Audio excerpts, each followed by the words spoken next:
Well, here we are again. We're recording the GieseDoesIt Show behind this desk. Today we're behind a different desk, but behind a desk nonetheless. Could not be more thrilled to be here. And today I have this tasty drink, Just Iced Tea. It's called Just Iced Tea. You can tell though it's more than just iced tea. It's a refreshment. It's a lifestyle. It's a gateway to feeling refreshed. It's a lot of things really. I love the peach one the most. I've had other flavors, but peach just really wins. Anyways, the echo in this room is terrible. But I want to record today anyways. This wasn't my plan, but you know what they say, everywhere you go, there you are. And isn't that true? That statement just holds true for so much of my life. Everywhere I go, there I am. So, what do we want to talk about today? I want to talk about this nice lady I met last night. She really taught me a lot of things from a simple gesture. I learned a lot last night. I think that could be exciting to share. But I also want to share this important little fact of why I started the podcast. I know last time I said, hey, I want to buy a house in La Jolla. This is like really the only way people make money today. Even here in Indiana, I think all these houses are going up for like $750,000 in a small city where the average income's like 50, 70 grand, something like that. I don't understand it. Maybe they have a trust fund and they still work. I don't know. I'm not here to judge, just to observe, but I hope you don't feel judged. And maybe I'll talk about global cooling. We don't really talk about global cooling enough. Global warming, yes, but let's talk about global cooling and what happens if we start doing that. Nobody talks about what's going to happen if we start doing too much global cooling. Right now, I actually love global warming. I live in Northeast Indiana, Fort Wayne, Indiana. You probably haven't heard of it. I have because I'm from here, but most have not. And with global cooling, I think the thing we have to worry about is prolonged winters. I'm all for global warming if we can get to summer faster. I think back to build better faster or whatever that saying was or however it goes, but warm up quicker, I think is what I would run my campaign on. Warm up quicker, and I would be so pro global warming.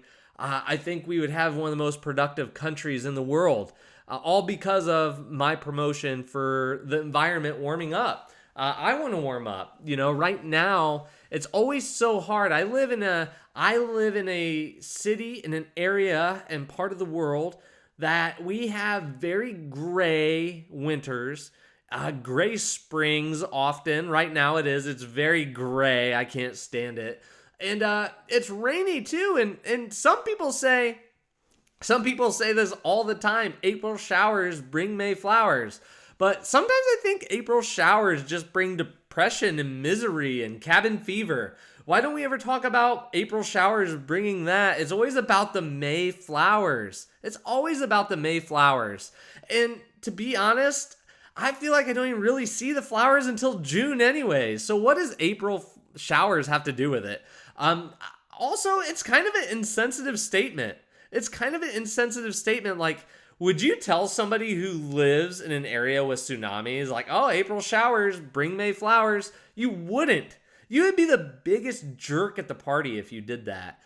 Or like tropical storms or something severe. You wouldn't say that. You wouldn't say something about a tornado clearing land, bringing more opportunity just because you live in Tornado Alley. So why do we always try to say little cute cliche things like April showers bring May flowers? Let's be real. I don't think everybody wants to go through this just to get May flowers, okay? There's a botanical conservatory I could go to if I wanted to see flowers any time of the year. Or I could look on the internet, or I could just go to Trader Joe's and buy some.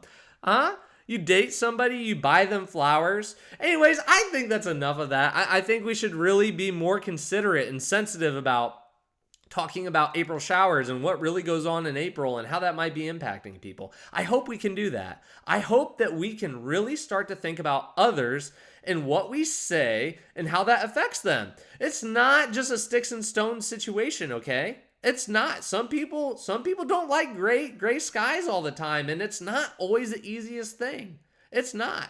But anyways, time to move on. I want to talk about this lady I met last night. I've seen her before. This isn't the first time, at the local meat market. She works behind the counter. She's a checkout clerk. I'm not sure if you would call her a cashierist, checkout clerk. But she's wonderful, and she's the one that really makes sure that the end of your process gets handled. Meaning you've already acquired your goods, and now it's time to exit. But before you exit, you got to pay. It's just typical shopping trip. It's the standard operating procedure of when you go to the store, especially a retail establishment. Anyways, they have a popcorn machine, and my gripe is, why am I paying for the popcorn? It should just be free. I can't imagine many people go to the meat market and go, I'm going to get a bag of popcorn too. I've gotten it twice for free. Not that I asked for a free bag, but they gave me a free bag, and I wasn't going to turn it away. I love popcorn. It's a nice, tasty treat. Theirs probably isn't as healthy with the butter compared to making it with coconut oil and sea salt, but it's nice. It'll tie you over because you're buying dinner. You need something to tie you over. I'm sitting there and I'm talking to her, and I asked the simple question. I said, what do you do with all that popcorn at the end of the night? I'm not going to tell you what she told me she did with it. I don't want to freak anybody out. But they did say they mix it in with the popcorn the next day, which I don't care. If you mix it in enough, you won't notice a few stale kernels. It won't stick out. It's fine. If it doesn't have mold, it's fine. You do it at your house. Don't shame them for doing it at their store. But she told me that. And I said, I just asked as curious as I could be, what do you do with that popcorn? She goes, well, we just mix it in the next day. But she did say they try to get it as low as they can. She goes, do you want a bag? Is the Pope Catholic?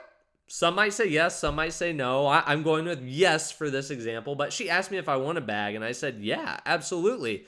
And it comes back to this old tale. A lot of us have heard the story of take a penny, leave a penny. You've been to the gas station, you see somebody buy scratch-offs. They take the penny and they use it for that, and they put the penny right back. But really, that penny was just in case you were a penny short and you didn't carry change, or you didn't want an odd amount of change in your pocket. You could take a penny, but the expectation was, next time, leave a penny. Just leave a penny. Well, that came from take a kernel, leave a kernel.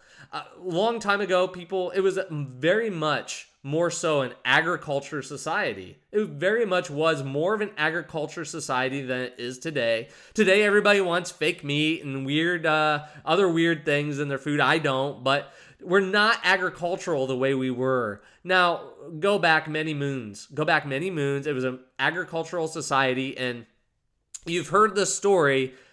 Give a man a fish, he'll eat for a day, but teach him how to fish and he'll be obese. You've heard that. I mean, you've heard the story. We all have. We grew up with it. We know it very well. But the idea is if you teach somebody to fish, they can eat as much as they want. As long as there's fish in that pond or lake or ocean or river or cistern, you could fish it and be full. But this very specifically more so is about, hey, if I give you a kernel of corn, you could go plant it and become a farmer.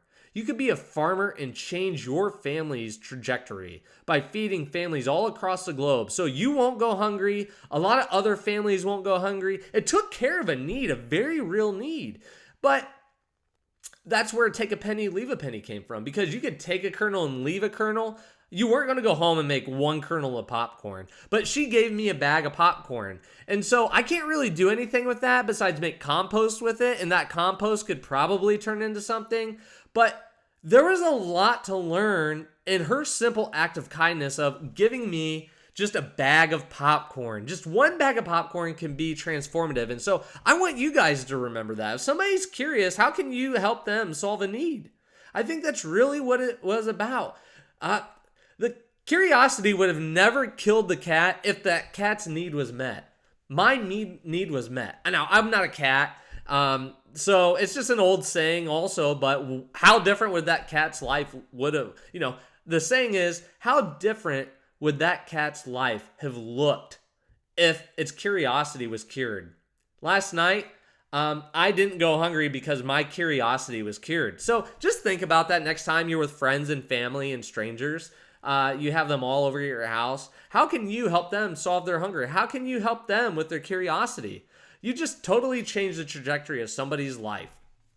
Now, I want to talk about something else, and it's why I'm starting this podcast. A lot of people want to know. A lot of people want to know. Sometimes I want to know. Am I wasting my time? Am I not? I think it takes like 10 years in all seriousness to start a podcast and to do something with it career-wise. I don't know if that's where this will go. I have my plans. God has his, and I want to be obedient to him, of course.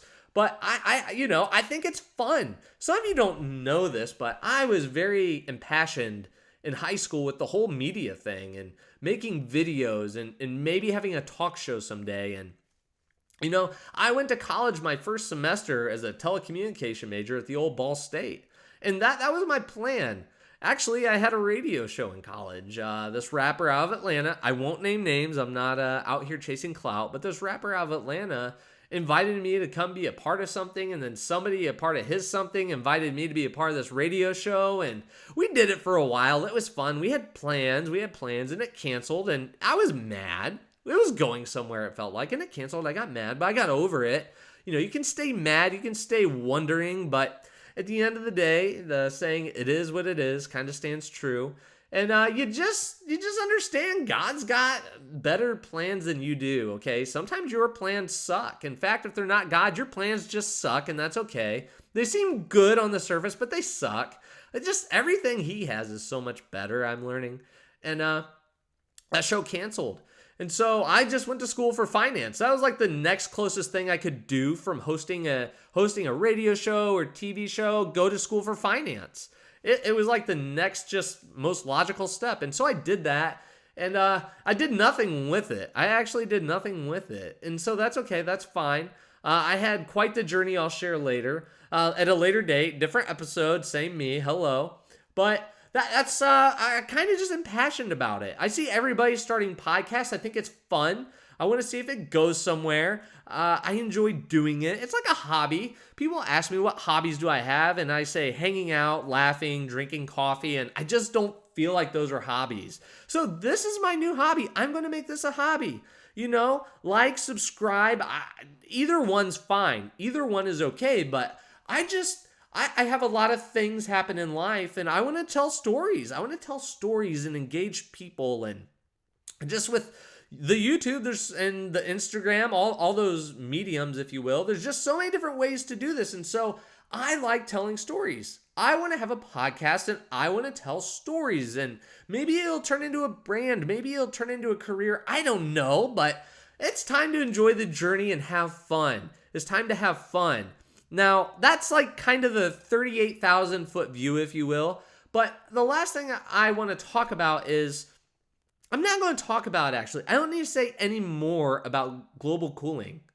We know that global warming, unfortunately, is not working. How do I know? Because I'm cold. It's cold outside still, and it's April. And some of you are like, Ryan, it's always cold this time of year in Indiana. And, well, I'm just tired of it. So I think if we're going to talk about it, we need to be about it. So if we're going to talk about global warming, I hope it happens faster. And I know some of you live in Florida, some of you live in California, and the end of the Bible tells me how the world's going to end. I guess it doesn't say California and Florida are going to be here, but I just don't think we need to worry about it how everybody wants to worry about it. And so, I don't know, maybe I'll get penalized for talking about that, but I want to be optimistic that the world won't end from global warming. It won't end. We might all end up with a little bit more of a tan, a little bit more of a glow. That's me being optimistic that global warming is a thing, but it might not be. And so instead of running around and trying to decide, is it real? Is it fake? Let's not figure it out today. We just don't have the answers today, and that's okay. That's okay. Just drink some iced tea, laugh with your friends, and let's just see where this goes. Let's just see where this goes. So I hope you I hope you subscribe. I'll never get a home in La Jolla if you don't. I'll never get the private island of my dreams. That is the number one problem, actually, I have with YouTubers. I don't know any that have gotten a private island. If I want a private island, is YouTube enough? I don't know. I really don't know, but maybe God's got another way. Maybe God has another way, but I love the idea of pulling up my yacht at night after a long day's work to an island that I can call home, just nice and cozy and quaint, and hug and kiss my family and go to bed all curled up in my my wonderful bed and my sheets and wake up to a tasty breakfast. I don't know what life has, but we're along for the ride. We're along for the journey. And as you see people along your journey, remember, take a kernel, leave a kernel. Have a good day. Take care. The Geezy Does It Show, episode 2. Ta-ta for now.